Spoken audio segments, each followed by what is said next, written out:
1971 লিখেছেন হুমায়ুন আহমেদ। মীর আলী চোখে দেখে না, আগে আবছা আবছা দেখত। দুপুরের রোদের দিকে তাকালে হালকা হলুদ কিছু ভাসত চোখে। গত 2 বছর ধরে তাও ভাসছে না। চারদিকে সীমাহীন অন্ধকার। তার বয়সও প্রায় 70। এই বয়সে চোখ কান নষ্ট হতে শুরু করে, পৃথিবীর শব্দ বর্ণহীন হতে থাকে। কিন্তু তার কান এখনো ভালো।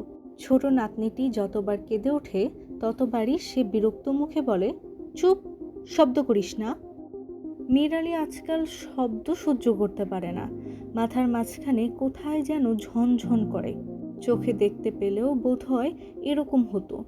আলো সহ্য হতো না। বুড়ো হওয়ার যন্ত্রণা অনেক। সবচেয়ে বড় যন্ত্রণা রাত দুপুরে বাইরে যেতে হয়। একা একা যাওয়ার উপায় নেই। তাকে তলপেটের প্রবল চাপ নিয়ে মিহি সুরে ডাকতে হয়, বদি, ও বদি, বদিউজ্জামান। বদিউজ্জামান তার বড় ছেলে। মধুবন বাজারে তার একটা মণিহারির দোকান আছে। রোজ সন্ধ্যায় দোকান বন্ধ করে 7 মাইল হেঁটে সে বাড়ি আসে। পরিশ্রমের ফলে তার ঘুম হয় গাঢ়। সে সাড়া দেয় না। মীর আলী ডেকেই চলে, বদি, ও বদি, বদিউজ্জামান। জবাব দেয় তার ছেলের বউ অনুফা। অনুফার গলার স্বর অত্যন্ত তীক্ষ্ণ। সে তীক্ষ্ণ স্বর কানে এলেই মীর আলীর মাথা ধরে। তবুও সে মিষ্টি সুরে বলে, ও বউ, একটু বাইরে যাওন দরকার, বদিরে একটু উঠাবা। অনুফা তার স্বামীকে জাগায় না, নিজেই কুপি হাতে এগিয়ে এসে শ্বশুরের হাত ধরে। বড় লজ্জা লাগে মীর আলীর, কিন্তু উপায় কি? বুড়ো হওয়ার অনেক যন্ত্রণা, অনেক কষ্ট। মীর আলী নরম স্বরে বলে, চাঁদনি রাইত নাকি বউ? ও বউ। জি না। চোখে ফসর ফসর লাগে, মনে হয় চাঁদনি। না, চাঁদনি না, এইখানে বসেন, এই নেন বদনা। অনুফা দূরে সরে যায়। মীর আলী ভারমুক্ত হয়। অন্যরকম একটা আনন্দ হয় তার। ইচ্ছা করে কিছুক্ষণ বসে থাকতে। অনুফা ডাকে, আব্বাজান, হইছে? হুম। উঠেন, বসে আছেন কেন? ফজরের ওয়াক্তের দেরি কত? দেরি আছে। আব্বাজান উঠেন।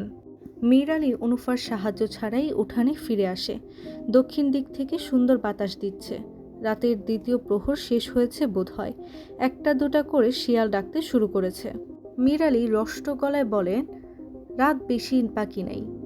অনুফা জবাব দেয় না, হাই তোলে। একটা জলচৌকি দাও, উঠানে বইয়া থাকি। দুপুর রাইতে উঠানে বইবেন কি? যান, ঘুমাইতে যান। মীর আলী বাধ্য ছেলের মতো বিছানায় শুয়ে পড়ে। একবার ঘুম ভাঙলে বাকি রাতটা তার জেগে কাটাতে হয়। সে বিছানায় বসে ঘরের স্পষ্ট অস্পষ্ট সব শব্দ অত্যন্ত মন দিয়ে শোনে। বদি খুক খুক করে কাশছে। টিনের চালে ঝটপট শব্দ। কিসের শব্দ? বানর। চোখের নিচে সবগুলো হাঁস একসঙ্গে প্যাক প্যাক করলো। বাড়ির চারপাশে শেয়াল হাঁটাহাঁটি করছে বোধহয়। পরিবাণু কেঁদে উঠল, দুধ খেতে চায়। অনুফা দুধ দেবে না, চাপা গলায় মেয়েকে শাসাচ্ছে।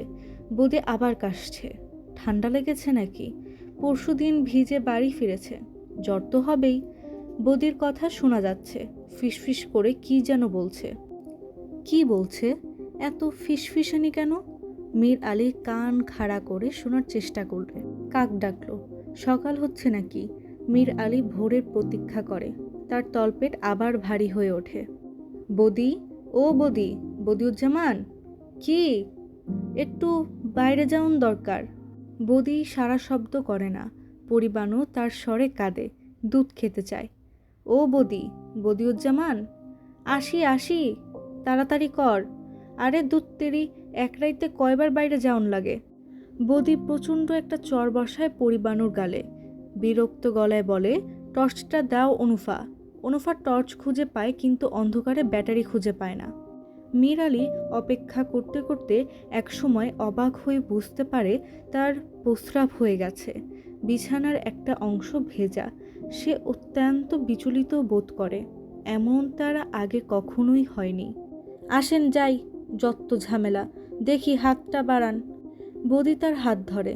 মীর আলী খুব দুর্বল ও অসহায় বোধ করে। এখন থেকে ঘরের মধ্যে একটা পাতিলে পেশাব করবেন, ঝামেলা ভালো লাগে না। আচ্ছা। আর পানি কম খাবেন, বুঝলেন? আচ্ছা। বদি তাকে উঠানের এক মাথায় বসিয়ে দেয়। মীর আলী প্রস্রাব করার চেষ্টা করে, প্রস্রাব হয় না। ভোঁতা একটা যন্ত্রণা হয়। বদি হাঁক দেয়, কি হইছে, রাইড শেষ করবেন নাকি? আর ঠিক তখন মীর আলীর সামনে দিয়ে সরসর শব্দ করে একটা কিছু চলে যায়। কি এটা? সাপ? মীর আলী দেখতে ইচ্ছা করছে। আরে বিষয় কি, ঘুমাইয়া পড়ছেন নাকি? না, একটা সাপ গেল সামনে দিয়া। আরে দুত্তরি, সাপ কোত্থেকে আসবে? উঠেন দেখি।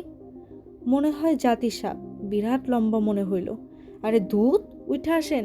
মীর আলী উঠে দাঁড়ায়। আর ঠিক তখন আজান হয়। মীর আলী হাসি মুখে বলে, আজান দিছে। ও বৌদি, আজান দিছে। দিছে দেও, ঘরে চলেন। অখন আর ঘরে গিয়া কি কাম, গোসলের পানি দে, গোসল কইরা নামাজটা পড়ি। বৌদি বিরক্ত গলায় বলে, অজু কইরা নামাজ পড়েন, গোসল কেন? শৈলটা পাক না, নাপাক শৈল। আপনি থাকেন বইয়া, অনুফারে পাঠাই, যত ঝামেলা। বদিউজ্জামান তার বাবাকে একটা জলচৌকির উপর বসিয়ে ভেতরে চলে যায়। আর আসে না। পরিবাণও ঘ্যান ঘ্যান করে কাঁদে। মীর আলী বসে থাকে চুপচাপ। তার কিছুক্ষণ পর 50 জন সৈন্যের একটা ছোট্ট দল গ্রামে এসে ঢোকে। মার্চ টার্চ না, এলোমেলোভাবে চলা। তাদের পায়ের বুটে কোনো শব্দ হয় না। তারা যায় মীর আলীর বাড়ির সামনে দিয়ে, এবং তাদের একজন মীর আলীর চোখে প্যাচ ব্যাটারি টর্চের আলো ফেলে। মীর আলী কিছু বুঝতে পারে না, শুধু উঠানে বসে থাকা কুকুরটা তার স্বরে ঘেউ ঘেউ করতে থাকে। মীর আলী ভীত স্বরে বলে, বদি, ও বদি, বদিউজ্জামান। কুকুরটি একসময় আর ডাকে না। দলটির পেছনে পেছনে কিছু দূর গিয়ে থমকে দাঁড়ায়। তারপর দ্রুত ফিরে আসে মীর আলীর কাছে। মীর আলী উঁচু গলায় ডাকে, ও বদি, বদিউজ্জামান।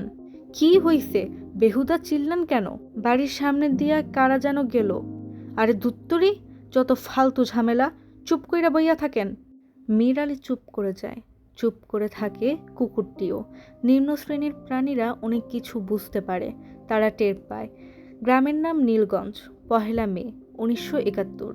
ক্ষুদ্র সৈন্যবাহিনীর অধিনায়ক একজন মেজর এজাজ আহমেদ। কাকুল মিলিটারির একাডেমির একজন কৃতী ক্যাডেট।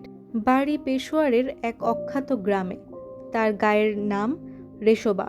ময়মনসিংহ ভৈরব লাইনের একটি স্টেশন, নান্দাইল রোড। ছোট্ট গরিব স্টেশন। মেল ট্রেন থামে না। লোকাল ট্রেন মিনিট খানেক থেকেই ফ্ল্যাগ উড়িয়ে পালিয়ে যায়। স্টেশনের বাইরে ইট বিছানো রাস্তার 4-5টা রিকশা ঠুনঠুন করে ঘণ্টা বাজিয়ে যাত্রী খোঁজে। সুরেলা গলা শোনা যায়, রুয়াইল বাজার যাওনের কেউ আছেন? রুয়াইল বাজার। রুয়াইল বাজার এ অঞ্চলের সবচেয়ে বড় বাজার। নান্দাইল রোড থেকে সোজা উত্তরে 10 মাইল। খুব খারাপ রাস্তা। বর্ষাকালে রিক্সা চলে না, হেঁটে যেতে হয়। এঁটেল মাটিতে পা দেবে যায়। ঠিক ঠিক ঘন কাদা। নান্দাইল রোড থেকে রুয়াইল বাজার আসতে বেলা পুড়িয়ে যায়। বাজারটি অন্য সব গ্রাম্য বাজারের মতো, তবে স্থানীয় লোকদের খুব অহংকার একে নিয়ে। কি নেই এখানে? ধান চালের আড়ত আছে, পাটের গুদাম আছে, ধান ভাঙানোর কলও আছে, চায়ের দোকান আছে, এমনকি রেডিও সারাবার একজন কারিগরও পর্যন্ত আছে। গ্রামের বাজারে এর বেশি কী দরকার? রুয়াইল বাজারকে পেছনে ফেলে আরও মাইল 30 উত্তরে মধুবন বাজার। যাতায়াতের একমাত্র ব্যবস্থা গরুর গাড়ি, তাও শীতকালে। বর্ষায় হাঁটা ছাড়া অন্য উপায় নেই। উজান দেশ, নদীনালা নেই যে নৌকা চলবে।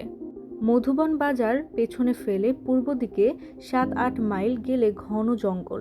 স্থানীয় নাম মধুবনের জংলা মাঠ। কাটা ঝোপ, বাঁশ আর জারুলে মিশ্র বন। বেশ কিছু গাব ও ডেফ জাতীয় অত্যন্ত শ্রেণীর গাছও রয়েছে। জংলা মাঠের এক অংশ বেশ নিচু, সেখানে মোর্তা গাছের ঘন অরণ্য। শীতকাল সেই সব মোর্তা কেটে এনে পাটি বানা হয়। পাকা লটকনের খোঁজে বালক বালিকারা বনের ভিতর ঘুরে বেড়ায়, কিন্তু বর্ষাকালে কেউ যায় না সেদিকে। খুব সাপের উপদ্রব। বনে ঢুকে প্রতি বছরই 2-1টা গরু ছাগল সাপের হাতে মারা পড়ে। জংলা মাঠের পেছনে নীলগঞ্জ গ্রাম।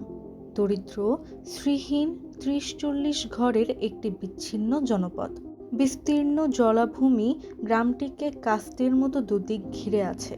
সেখানে শীতকালে প্রচুর পাখি আসে। পাখি মারা জাল নিয়ে পাখি ধরে বাজারে বিক্রি করে পাখিমারারা। জমি উর্বর নয়, কিংবা এরা ভালো চাষি নয়। ফসল ভালো হয় না, তবে শীতকালে এরা প্রচুর রবি শস্য করে। বর্ষার আগে আগে করে তরমুজ ও বাঙ্গি। দক্ষিণের জমিতে কোনো রকম যত্ন ছাড়াই এই দুটি ফল প্রচুর জন্মায়। গ্রামের অধিকাংশ ঘরেই খড়ের ছাউনি। সাম্প্রতি কয়েকটি টিনের ঘর হয়েছে। বদিউজ্জামানের ঘরটি টিনের, তার হাতে এখন কিছু পয়সা কড়ি হয়েছে। টিনের ঘর বানানো ছাড়াও সে একটি সাইকেল কিনেছে। চালানো শিখে ওঠেনি বলে এখনও সে হেঁটে মধুবন বাজারে যায়। সপ্তাহে একবার নতুন সাইকেলটিকে ঝাড়পোছ করে। গ্রামের একমাত্র পাকান দালানটিও প্রকাণ্ড। 2 বিঘা জমির ওপর একটি হুলস্থুল ব্যাপার। সুসং দুর্গাপুরের মহারাজার নায়েব চন্দ্রকান্ত সেন মশাই এ বাড়ি বানিয়ে গৃহপ্রবেশের দিন সর্পাঘাতে মারা পড়েছেন।